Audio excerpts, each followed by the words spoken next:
시간이 되었습니다. 이 시간 사도신경으로 우리의 신앙을 고백하면서 2020년 12월 첫째 주 2부 예배 하나님께 같이 드리도록 하겠습니다. 사도신경으로 우리의 신앙을 같이 고백하겠습니다. 나는 전능하신 아버지 하나님 천지의 창조주를 믿습니다. 나는 그의 유일하신 아들 우리 주 예수 그리스도를 믿습니다. 그는 성령으로 잉태되어 동정녀 마리아에게서 나시고 본디오 빌라도에게 고난을 받아 십자가에 못 박혀 죽으시고 장사된 지 사흘 만에 죽은 자 가운데서 다시 살아나셨으며 하늘에 오르시어 전능하신 아버지 하나님 우편에 앉아 계시다가 거기로부터 살아있는 자와 죽은 자를 심판하러 오십니다. 나는 성령을 믿으며 거룩한 공교회와 성도의 교제와 죄를 용서받는 것과 몸의 부활과 영생을 믿습니다. 아멘.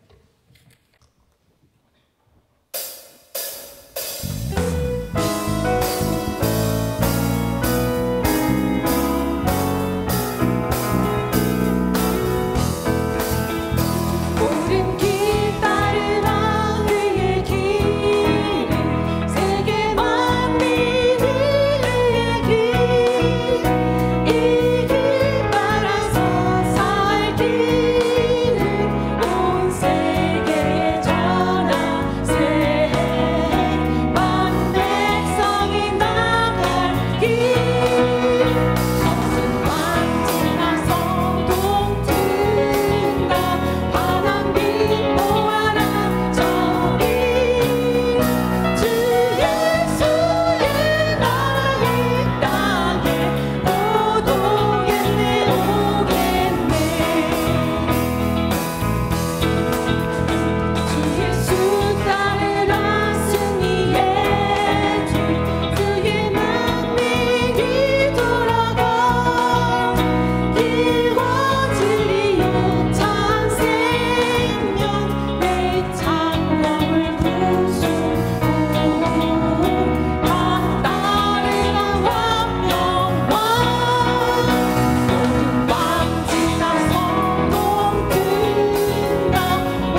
아멘. 예, 자리에 앉아 주시고요. 시간 교회 소식 나누기 전에 저희들이 참 오래간만에 2부 중간에 10시 예배가 없어지고 정말 오래간만에 저희들 11시 반 예배를 이렇게 또 유치부, 유초등부 또 부모님들과 같이 예배를 드리게 됐습니다. 그래서 오래간만에 참 이렇게 좀 참 분위기인데 우리 옆에 분들을 보시면서 환한 미소로 잘 오셨습니다, 환영합니다, 우리 인사하는 시간 가지도록 하겠습니다. 예, 잘 오셨습니다. 안녕하세요. 안녕하세요. 예. 잘 오셨습니다. 환영합니다. 예. 좋죠? 예, 너무나 좋습니다. 이렇게 오신 모든 분들을 환영합니다. 교회 소식 말씀드리겠습니다. 예, 당요원 선출을 위한 임시 공동의회가 오늘 예배 마치고 바로 본당에서 있습니다. 안건은 안수집사 권사 사역원장 각 대표 3명의 당요원 선출한 승인입니다. 예배 마치고 나서 바로 계실 때 저희들이 공동의회로 바로 들어가도록 하겠습니다. 예, 정기당의 모임 오늘 임시 공동의회 직후 목양실에서 있습니다. 예, 방금 전에 저들 말씀드린 대로 12호부터는 예배 시간이 변경돼서 1부는 9시 반, 2부에 11시 반 유치부, 유초등부가 같이 사랑방 그리고 그 성가대실에서 예배를 같이 드리게 되고요. 예, 그리고 3부 1시 15분에 영예배가 있습니다. 오늘은 공동의회로 영예배는 없고요. 12월 성령 대망회가 이번 금요일 저녁 8시에 있습니다. 마지막 성령 대망회 금년에 많이 못했는데 많은 분들 오셔서 더 기도의 자리 오시기 바랍니다. 담임 목사님 이임식과 취임식을 12월 27일 주일날 오후 5시에 드릴 예정입니다. 모두 참석해 주시기 바랍니다. 12월 22일 그 전주에는요, 성탄주일 2부 특별 행사 공연을 가질 예정인데요. 참여하기 원하시는 분들, 유치부, 유초등부, 중고등부는 청년부 언제나 참여를 하는데 더 그 자리가 더 빛나게 되는 것은 여러분들이 가족 또 이렇게 개인들이 같이 오셔서 같이 참여하고 또 공연하는 자리를 통해서 더 아름답게 되는 것 같습니다. 그래서 생각해 보시고 또 이렇게 준비해 주셔서 저한테 알려주시면 저희들이 같이 준비하도록 하겠습니다. 꼭 알려주시기 바랍니다. 교회 학교 교사와 예배팀은 계속 모집 중에 있습니다. 계속 기도하시면서 하나님의 부르심에 순종하셔서 내년 섬김의 자리에 여러분 참가해 주시기 바랍니다. 11월 성경 읽기 담청자 되신 분은 축하드리고 선물을 사무실에서 받아가시기 바랍니다. 이 시간 이렇게 교회 소식 마치고요. 하나님께 주시는 말씀 같이 보도록 하겠습니다. 오늘 하나님께 주시는 말씀은 느헤미야 5장의 말씀입니다. 느헤미야 5장 14절에서 19절의 말씀 같이 보도록 하겠습니다. 또한 유다 땅 총독으로 세움을 받은 때 곧 아닥사스다 왕 제20년부터 제32년까지 12년 동안은 나와 내 형제들이 총독의 녹을 먹지 아니하였느니라.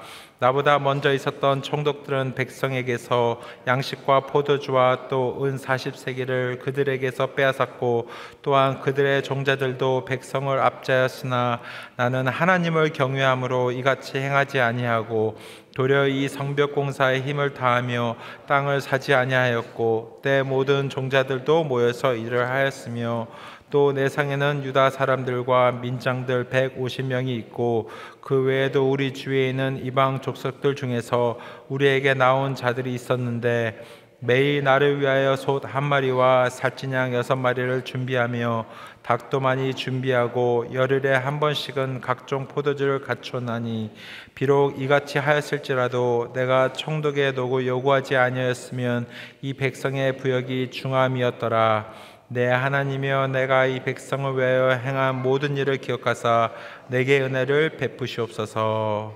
아멘. 시간 찬송가 338장 통일찬송 364장 헌금 드리는 마음으로 하나님께 찬양 드리겠습니다.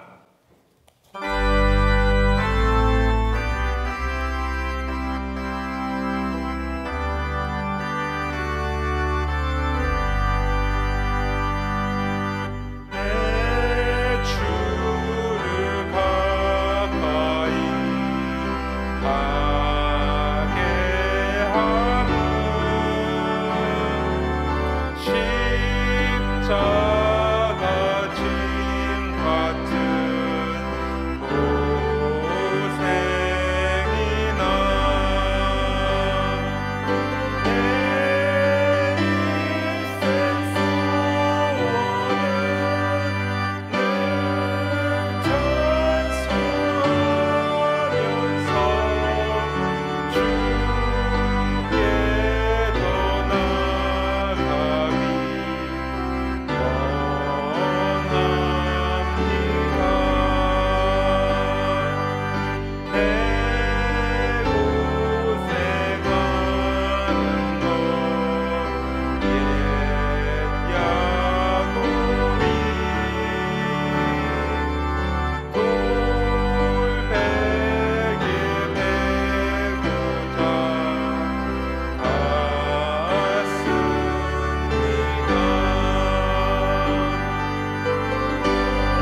기도하겠습니다. 내 일생 소원은 늘 찬송하면서 주께 더 나가기 원합니다. 사랑하는 아버지 하나님, 이것이 우리의 고백이 되기를 원합니다. 많은 일이 있었던 2020년이지만 그 와중 안에서도 하나님을 찬양하기 원하는 마음 저에게 주셔서 감사드립니다. 하나님께 나와서 예배 드리기를 원하는 마음 주셔서 감사합니다. 하나님께 감사할 수 있는 마음을 주셔서 감사드립니다. 사랑하는 아버지 하나님, 그렇게 예배가 더 풍부하게, 예배가 하나님께서 정말로 흡족하시고 기뻐 받으시는 예배 되게 하여 주시옵소서. 사랑하는 아버지 하나님, 우리가 저희들 하나님께 헌금을 드렸습니다. 아버지 하나님 기뻐 받아 주셨고, 모든 사정, 모든 것 아는 아버지 하나님, 저희들 필요한 모든 것들을 채워 주시옵소서. 이 시간 아버지의 말씀을 들을 때 저희의 마음 문을 활짝 열어 주시옵고, 사랑하는 아버지 하나님, 겸손하게 아버지의 말씀 듣게 하여 주시옵소서. 감사드리며 예수님 이름으로 기도했습니다. 아멘. 시간 배수임 목사님 나오셔서 내부에서 어려움이 올 때라는 말씀으로 설교 주실 때 큰 은혜 있으시기 바랍니다. 2부 예배 나오신 성도님들 모두 반갑습니다. 오늘은 내부에서 어려움이 올 때라는 제목으로 말씀을 나누려고 합니다.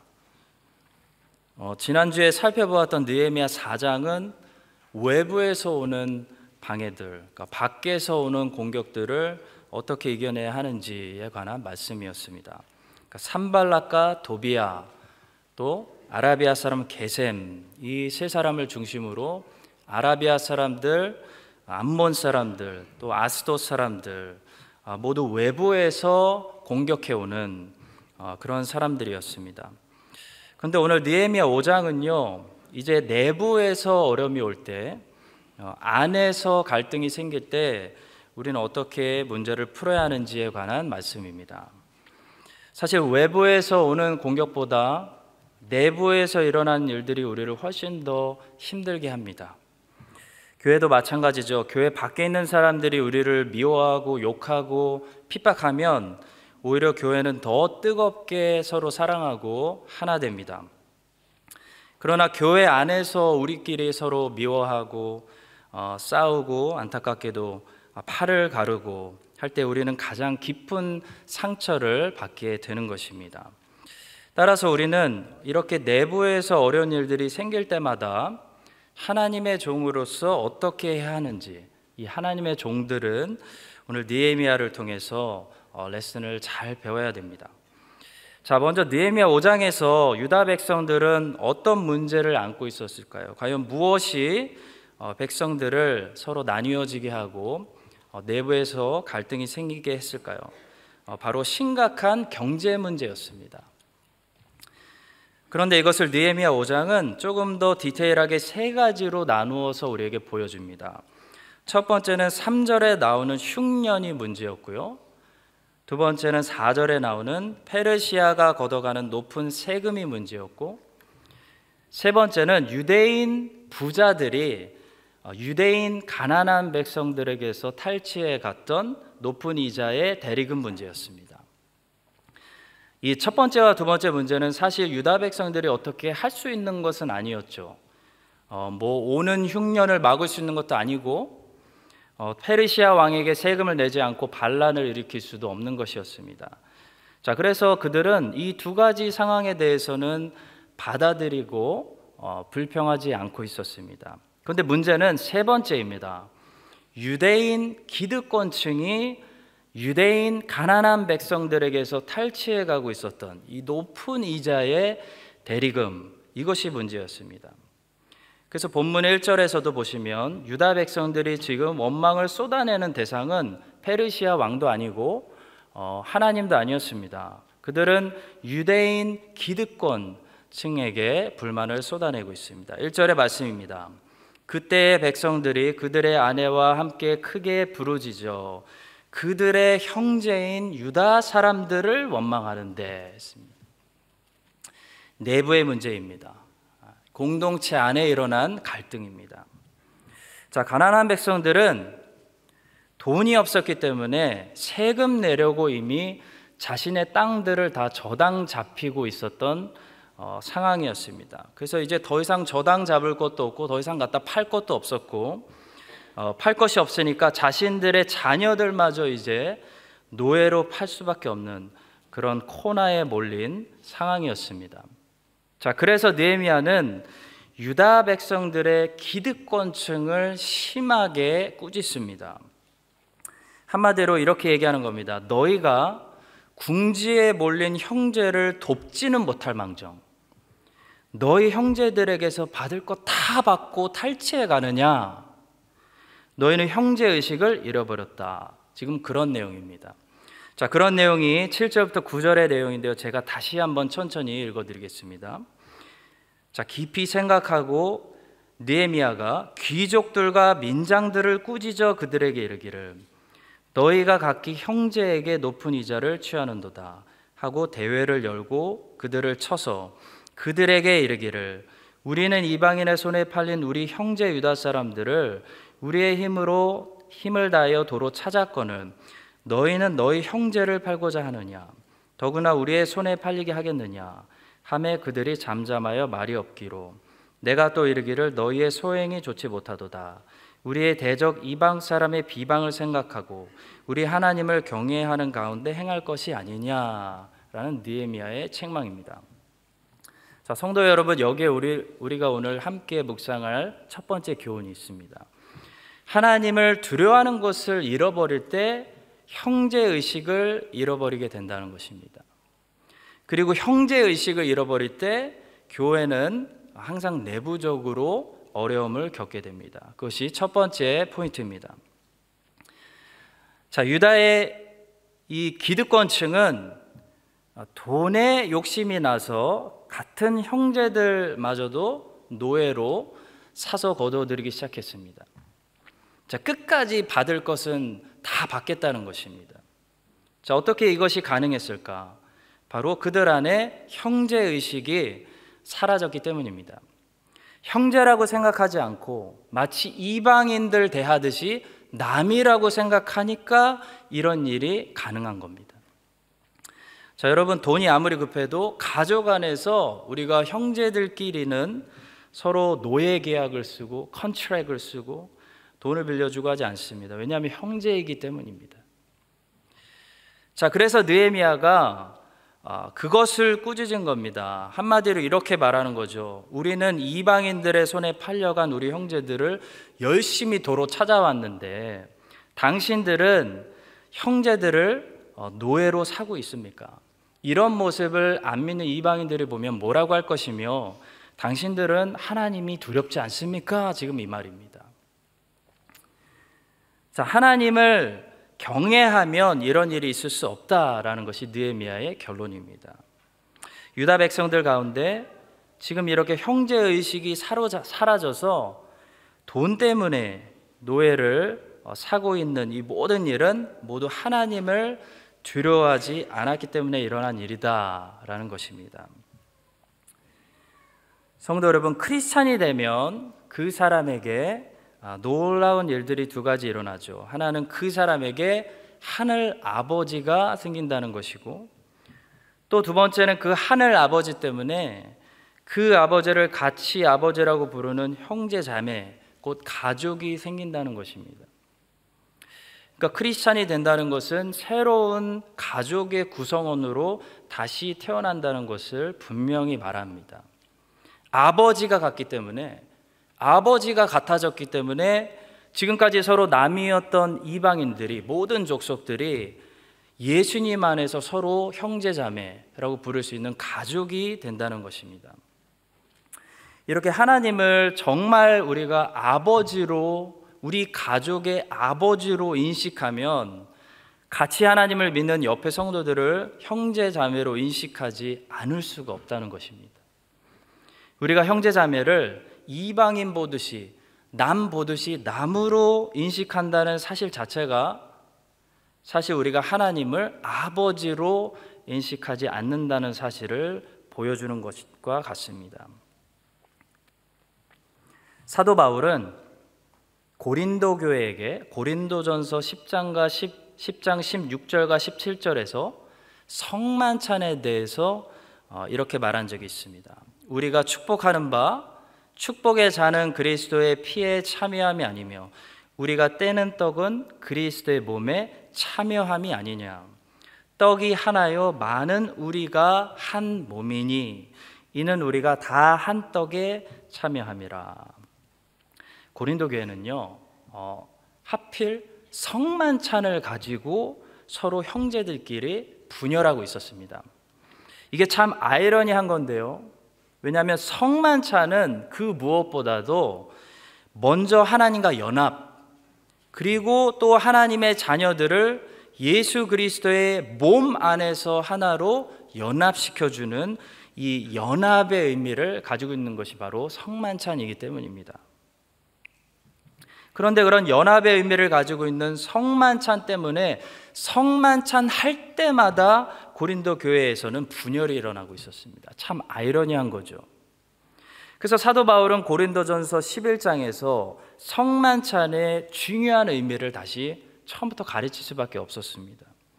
그리고 이와 같이 사실 말한 것입니다. 여러분들은 어떻게 성만찬을 통해서 누구는 많이 먹고 누구는 먹지 못하게 함으로 서로 분열할 수 있습니까? 성만찬은 그리스도의 몸으로 우리를 연합시켜주는, 우리를 하나 되게 묶어주는 리마인더, 그런 거룩한 성례라는 사실을 여러분들은 모르고 있습니까? 라고 말한 것입니다. 성도 여러분, 하나님을 아버지로 인식하고 있다면 우리는 형제의식을 가질 수밖에 없습니다. 고린도 교인들처럼 나만 잘 먹고 남들은 남이기 때문에 뭐 굶든지 말든지 내가 알 바 아니다 라고 말할 수 없다는 것입니다. 또 느헤미야 5장에 나오는 이 유다 기득권층 사람들처럼 자기만 잘 살고 가난한 백성들은 굶든지 말든지 자식을 노예로 팔든지 말든지 내 일이 아니다, 남 일이다 말할 수 없다는 것입니다. 이 교회 안의 모든 문제는 형제의식이 사라져갈 때 나타나기 시작합니다. 형제의식이 회복되면 교회 안에 많은 문제들 회복할 수 있습니다. 왜냐하면 가족 안에는 쉽게 용서가 가능하기 때문입니다. 여러분, 가족이 다른 게 뭡니까? 쉽게 이해할 수 있고 용서할 수 있기 때문에 가족이 아닙니까? 교회도 잘못할 수 있습니다. 그런데 교회는 뭐가 달라야 되냐면 쉽게 용서할 수 있어야 됩니다. 왜? 하나님의 가족이기 때문입니다. 교회가 용서하지 못하고 오히려 세상 법보다 더 까다로운 종교재판소가 되면 안 되는 것입니다. 여러분과 제가 하나님 아버지를 모시고 있습니다. 하나님 아버지를 공경하고 하나님 아버지를 두려워하는 자녀로서 하나님 아버지가 나를 사랑하시지만 또 저 지체를 나만큼 사랑하신다는 사실 우리가 잊지 않아서 다른 성도를 향해 이방인 보듯이 남 대하듯이 하는 것이 아니라 예수 그리스도의 몸 안에서 서로 하나 된 것을 기억하며 정말 내 형제에게 하듯이 내 자매에게 하듯이 하는 이 형제의식을 잃어버리지 않게 되기를 간절히 바라고 소망합니다. 자, 두 번째로 하나님 백성들 이 공동체 내부에서 어려움이 있을 때는요, 누군가는 모범을 보여줄 수 있어야 합니다. 누군가는 모범을 보여줄 수 있어야 합니다. 옛날이나 지금이나 돈과 권력을 가지고 있는 기득권, 이 상류층 사람들을 설득시킨다는 것은 무척 어려운 일입니다. 그런데 본문을 보시면 놀랍게도 유다 백성들의 기득권, 상류층은 느헤미야의 이 책망을 듣고 그대로 받아들이고 즉시 회개하고 순종하고 있는 모습을 우리가 보게 됩니다. 어떻게 이런 일이 가능했을까요? 바로 그들을 책망하는 사람이 먼저 모범을 보이는 느헤미야였기 때문입니다. 유다 백성 기득권층은 느헤미야를 보면서 그의 말에 순종하지 않을 수가 없었습니다. 왜냐하면 느헤미야는 그들보다 더 높은 지위를 가진 페르시아 총독인데도 불구하고 자신이 누릴 수 있는 혜택은 하나도 누리지 않으면서 오히려 섬기는 모습을 보여주고 있는 모범적인 사람이었기 때문입니다. 자, 느헤미야가 어떻게 훌륭한 모범을 보여줬는지 오늘 우리가 다 보고 배워야 됩니다. 먼저 14절은 이렇게 이야기합니다. 또한 유다 땅 총독으로 세움을 받은 때 곧 아닥사스다 왕 제20년부터 제32년까지 12년 동안은 나와 내 형제들이 총독의 녹을 먹지 아니하였느니라. 느헤미야는 12년 동안 총독이 받아야 하는 당연한 권리를 받지 않았다는 것입니다. 느헤미야가 왜 그랬을까요? 18절 끝에서 그 이유를 밝힙니다. 내가 총독의 녹을 요구하지 아니하였음은 이 백성의 부역이 중함이었더라 말합니다. 한마디로 백성들은 너무 힘들게 일하는데 자신은 자기의 권리를 차마 다 받아서 누릴 수가 없었다는 이유입니다. 느헤미야는 총독 혜택을 받지 않고 오히려 매일 자기의 테이블에서 유다 사람들이 실컷 먹고 마시고 즐길 수 있도록 충전할 수 있도록 자기의 재산을 나눠줬습니다. 그것이 17절 말씀입니다. 또 내 상에는 유다 사람들과 민장들 150명이 있고 했습니다. 성도 여러분, 백성들을 생각하며 자신의 권리를 다 챙기지 않았던 느헤미야의 진정한 모습이, 이 모범을 보이는 모습이 우리 모두를 오늘 부끄럽게 합니다. 성도 여러분, 교회가 내부적으로 어려울 때는요, 교회는 다른 것이 필요한 것이 아니라 누군가는 보여줘야 하는 모범이 필요합니다. 이런 모범적인 리더십을 가진 사람들이 주의 백성들 가운데서 곳곳에서 등장하게 될 때 그들의 모범적인 모습을 보고 사람들은 도전을 받고 자신들의 잘못된 것을 하나씩 고치고 회개하는, 그래서 결국 하나의 백성들 내부에 존재하고 있는 갈등들이 하나씩 해결되는 역사가 일어나게 되는 것입니다. 제가 시드니에 있을 때 이야기입니다. 이재철 목사님께서 오셔서 연합 집회로 말씀 사경회를 했습니다. 제가 이재철 목사님에 대해서 많은 것들을 아는 것은 아닙니다. 그래서 판단하고 싶지 않습니다. 그러나 제가 이거 하나만은 분명히 이야기할 수 있을 것 같습니다. 이재철 목사님은 참된 예배자였습니다.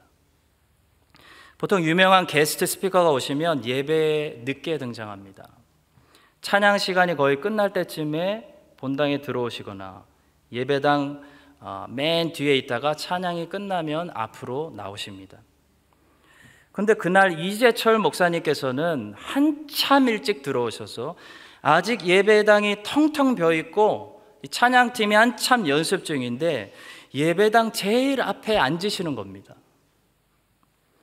이재철 목사님이 그 시간에 그 앞에 앉아버리시니까 모든 목사님들이 그 옆에 뒤에 함께 앉을 수밖에 없었습니다. 목사님들이 앉아버리시니까 당시 저 같은 전도사들 다 함께 앉아 있을 수밖에 없었습니다. 너무나 당연한 건데요. 예배당에 목사님들이 제일 먼저 와서 앞에서 앉아서 예배를 준비하니까 그게 제 눈에 그렇게 좋아 보였습니다. 그리고 찬양의 시간이 시작되었습니다. 이재철 목사님이 정말 열심히 박수를 치시면서 찬양을 들으시는데 이건 이재철 목사 부흥회가 아니구나. 오늘도 주인공은 하나님이시구나 라는 것을 느꼈습니다. 저는 이재철 목사님의 예배에 대한 태도를 통해서 목사도 어떤 자세로 예배에 참여해야 한다는 것을 그때 배웠습니다. 여러분, 모범이라는 것은 생각보다 엄청난 파워가 있습니다. 10마디, 100마디 하는 것보다 모범을 한번 보여주는 것이 사람들의 마음을 움직일 수 있습니다. 여러분, 모범을 보이면 말 많이 안 해도 따라갑니다. 느헤미야가 이렇게 살고 있는데 여러분, 유다 백성들의 상류층이 안 변할 수가 없는 겁니다. 예수님께서 12 제자들 중에 3명의 제자들 베드로와 야고보와 요한에게만 더 특별히 다른 제자들이 보지 못하는 모습을 보여주신 적이 4번 있습니다. 마가복음 1장 베드로의 장모를 고쳐주실 때, 마가복음 5장 야이로의 죽은 딸을 살리실 때, 마가복음 9장 변화산 사건, 마가복음 14장 겟세마네에서 기도하실 때였습니다. 예수님께서는 이 3명의 수제자들 베드로, 야고보, 요한에게 어떤 비밀을 알려주신 게 아닙니다. 비밀은 비밀로 간직하는 게 목적이죠. 예수님은 베드로와 야고보와 요한에게 너희들만 비밀로 간직하라고 비밀을 보여주신 게 아니라 모범을 보여주신 것입니다. 이렇게 고치는 거다. 이렇게 죽은 자도 살릴 수 있어. 이렇게 기도하는 거야.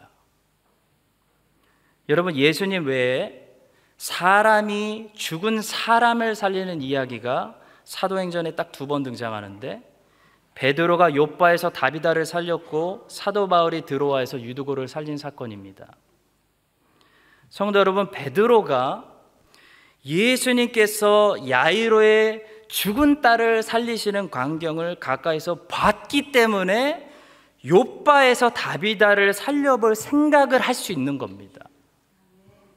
사람을 한 번도 보지 못한 일은 상상하지 못합니다.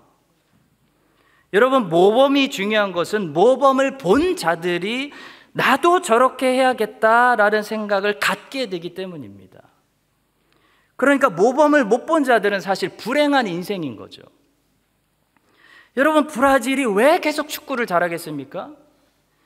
어릴 때부터 브라질 아이들은요, 월드컵 우승하는 걸 봐서 그래요.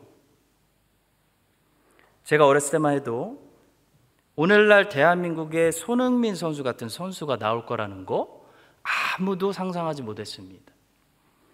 그런데 여러분, 2002년에 우리가 한일 월드컵 4강에 오를 때만 해도 야, 무슨 기적이 일어났나 보다 하고 좋아했는데요. 지금 보니까 그걸 보고 자란 애들이 있었다는 거예요. 2002년도 우리가 이탈리아 격파하고 4강 갈 때 손흥민 같은 10살짜리 아이들이 그걸 보고 있었다는 겁니다. 성도 여러분, 모범이라는 것은 한 사회를 변화시키는 엄청난 파워를 가지고 있습니다. 오늘 느헤미야 한 사람이 보여주는 이 모범을 통해 유다 백성 상류층 전체가 다 회개하고 바뀐 겁니다. 전 세계에 인기를 끌었던 이 타이타닉이라는 영화가 있죠. 다들 보셨을 겁니다. 그 영화에는 많은 영웅들이 있습니다. 사랑하는 여자친구를 살리기 위해서 대신 희생을 하는 잭, 기억나세요? 그 잭이 물속으로 가라앉을 때 얼마나 많은 사람들이 울었습니까? 전 남자들도 굉장히 슬프더라고요. 근데 잭은 사실 가상인물입니다. 그런데 그 영화에 나오는, 혹시 기억하실지 모르지만 마지막까지 악기를 붙들고 음악을 연주하던 사람들이 있었습니다. 그 중에 월러스 하틀리라는 사람이 있었습니다. 그 사람은 크리스찬으로서 이 하나님께 도전했다는 화려한 배를 타고 바다를 횡단하는, 하나님을 믿지 않는 수많은 상류층 사람들에게 복음을 전하기 위해서 자진해서 그 배에 탔던 사람이라고 합니다. 이 월러스 하틀리는 타이타닉 영화에서 보여주는 것처럼 끝까지 배가 침몰하는 가운데서도 찬송가를 연주하면서 그들의 마음을 안정시켜주고 찬양의 가사를 통해 사람들에게 하늘의 소망을 심어주고 마지막 순간까지 외쳤다고 합니다. 예수님이 구원이십니다. 예수님이 소망이십니다. 라고 복음을 전했던 그런 사람이었다고 합니다. 그분이 마지막까지 연주했다고 하는 그 찬송가가 바로 찬송가 338장, 오늘 우리가 함께 불렀던 찬송이었습니다. 성도 여러분, 우리도 월러스 하틀리처럼 자신의 인생에 자신이 죽어가는 마지막 순간까지도 자신의 목숨을 챙기는 것이 아니라 다른 사람들을 천국 소망으로 위로하고 격려하는 그런 영웅적인 삶을 살 수 있게 되기를 바랍니다. 오늘 이 시대는 또다시 이런 영웅들을 기다리고 있습니다. 누군가는 느헤미야처럼 먼저 자신을 희생해서 남들을 섬기는 모범을 보여주어야 합니다. 누구보다도 우리 예수님께서는 이 땅에 오셔서 먼저 모범을 보여주셨습니다. 내가 너희를 사랑한 것 같이 너희도 서로 사랑하라.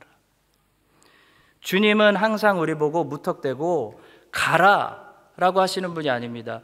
항상 본인이 먼저 가신 길을 오라고 우리를 부르십니다. 주님은 우리를 먼저 사랑해 주시는 모범을 보여주셨습니다. 내가 너희를 사랑한 것 같이 너희도 서로 사랑하라. 그래서 너희도 이제 서로 사랑하라는 겁니다. 내가 간 길을 따라오라는 것입니다. 성도 여러분, 여러분과 제가 우리 주님에게서 본 모습 그대로 하면 됩니다. 주님이 보여주신 그 모범의 모습 그대로 따라가면 됩니다. 우리도 예수님처럼 서로 용서하고, 정말 서로 용서하고, 서로 사랑해서 우리 안에 있는 많은 내면의 갈등들을 다 넘어서서 하나님이 우리를 부르시는 새로운 역사로 함께 걸어가는 우리 교회 공동체 될 수 있기를 주님의 이름으로 간절히 축원드립니다. 자, 세 번째로 오늘 본문을 통해서 우리는 참된 회개의 모습을 또한 배워야 됩니다. 느헤미야의 모범을 보고 책망을 들은 유다 백성들은 감사하게도 회개하기로 결심했습니다. 그런데 우리는 오늘 본문을 말씀을 통해 이 참된 회개는 과연 무엇인지 이 두 가지를 배우게 되는데요. 먼저 10절과 11절에서 느헤미야가 유다 사람들에게 이렇게 회개하라, 이게 회개다 라고 말씀하고 있는 내용을 보겠습니다. 나와 내 형제와 종자들도 역시 돈과 양식을 백성에게 꾸어 주었거니와 우리가 그 이자 받기를 그치자. 그런즉 너희는 그들에게 오늘이라도 그들의 밭과 포도원과 감난원과 집이며 너희가 꾸어준 돈이나 양식이나 새 포도주나 기름의 100분의 1을 돌려보내라. 여러분, 무엇이 회개일까요? 회개는 먼저 첫 번째로 오늘 하는 것입니다.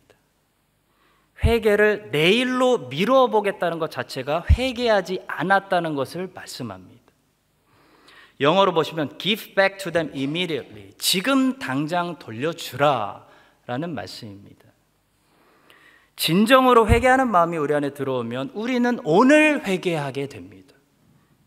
벌써 다음에 회개할게요 라는 마음은 아직 회개하지 않은 마음입니다. 느헤미야는 오늘 지금 당장 회개하라고 말씀하고 있습니다. 왜냐하면 그것이 진정 회개이기 때문입니다.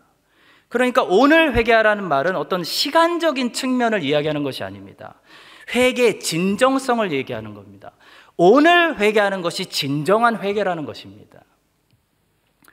여러분, 우리는 하나님께서 마음을 찔러주시고 부드럽게 해주실 때 회개해야지, 오늘 회개하지 않으면 나중에는 회개하고 싶어도 마음이 더 딱딱히 굳어져서 회개하지 못하게 될 수도 있습니다. 죄는 항상 마음을 굳어버리게 하는 파워가 있습니다. 한 번 죄질 때마다 우리는 마음에 무엇을 하게 되는데 무엇을 하게 됩니까? 우리의 마음을 더 단단히 굳어버리게 합니다. 그래서 죄가 무서운 것입니다.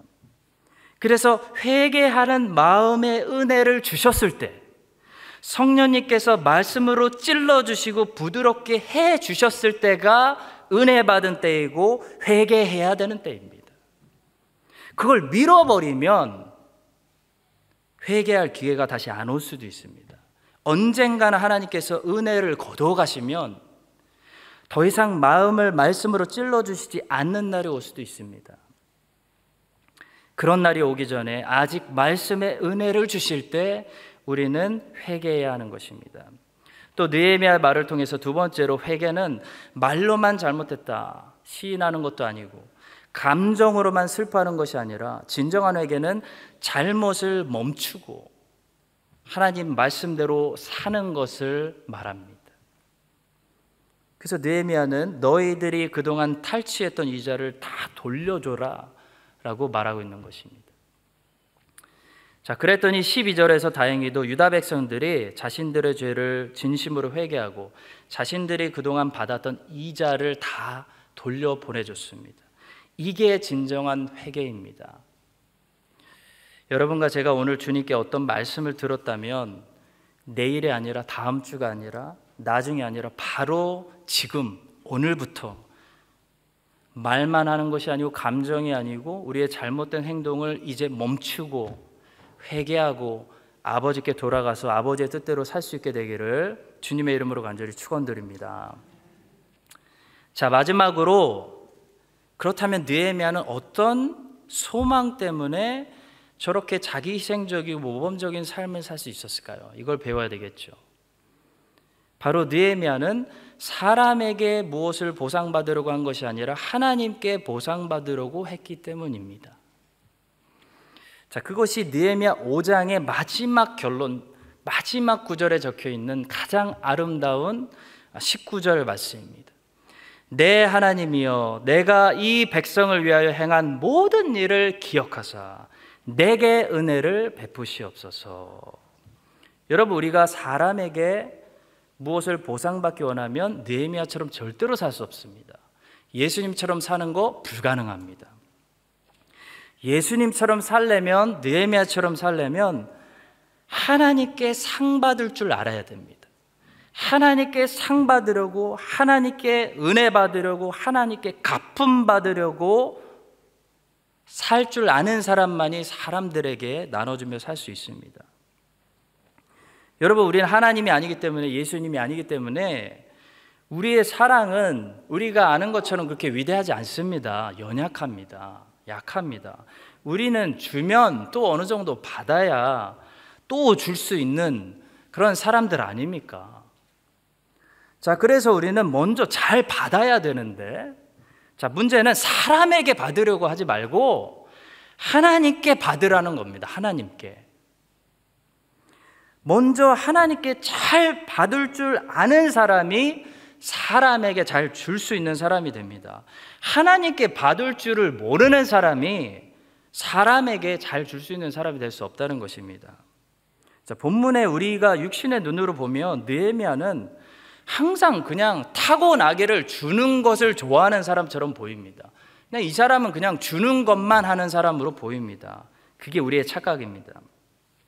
느헤미야가 어떻게 이렇게 많이 줄 수 있었을까요? 19절이 우리에게 힌트를 줍니다.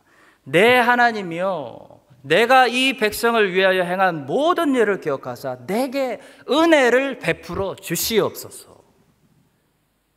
여러분, 느헤미야는 날마다 하나님이 부어주시는 엄청난 은혜를 받는 사람이었기 때문에 12년 동안 총독의 녹을 받지 않아도 되는 거예요. 자기 재산 사람들에게 다 나눠줘도 되는 거예요. 왜냐하면 그거보다, 주는 거보다 하나님께 느헤미야는 받는 것이 훨씬 넘쳐나고 많았다는 겁니다. 성도 여러분, 그래서 주의 일을 하려면 우리는 먼저 하나님께 은혜 받는 것이 너무나 중요한 거예요.